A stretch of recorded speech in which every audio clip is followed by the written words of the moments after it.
Now class E. So class E are going to be highly non-linear amplifier and efficiency is always 100%. So it is just like transistor behaves like a switch. So instead of an amplifier, transistor behaves like a switch and it is turning on or off. On now, it is short circuit, so voltage is 0. Off now, open circuit, it is going to produce VDD. So it is just a switch. So it is called switching power amplifier and achieves the highest efficiency. If M1 sustains a small voltage, it carries current. If M1 carries a small current when it finds finite voltage, transition time between on time and off times are minimized. So majority of the time, the transistor is going to be in off state and only for a very short amount of time it is going to turn on. Okay. So from 1 and 3, you can say the on resistance must be very, very small. So it is just like switching means, it has to have a rectangular or square pulsating waveform. So of course, it is practical to obtain very sharp pulses like this at high frequency, but this is a theoretical and practically you will be having a curved pulses only. It is possible from your transistor. So it is important to understand the fundamental basic power amplifiers we have studied and how much non-linearity they add to the circuit and what efficiency constraints they have.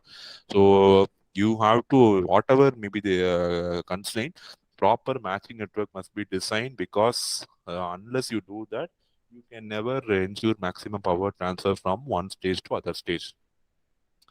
So that has to be taken care. So the transistor has to remain a current source. The minimum what minimum drain voltage you give, what minimum gate voltage you give. So all these things you have to be very careful while fabricating. So those are all may look very simple in theoretical case, but as a design engineer, all these things will play a role in the performance of your power amplifier. Okay. And class E stage, the I told you it's a switch, the switching amplifier. So the input is a square waveform, and when the voltage is larger, contact. When the voltage is 0, it will not contact. So ideal class C amplifier is given, and with biasing network, it is given. So you can have a single stage or you can have double stage class C amplifiers. So the switching thing is given. So as your current becomes 0, the voltage starts increasing. The current is increasing, voltage is 0, saturation. When current is decreasing, voltage starts increasing, it is open circuit. And ID1, you can see how the voltage and current is increasing. When again voltage becomes minimum, the current starts increasing. So this is the switching characteristics of class C amplifier, and that is what is explained here. So it minimizes the power loss because transistor is on only for a very small amount of time and switching happens very fast. Okay, so this implements the class C stage very effectively.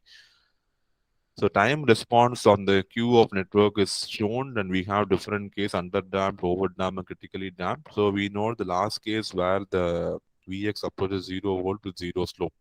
So one is this is going to be an under damped, and this is going to be critically damped and over damped. So those are the three cases we have here because we have all these response because we have L, C in our circuit.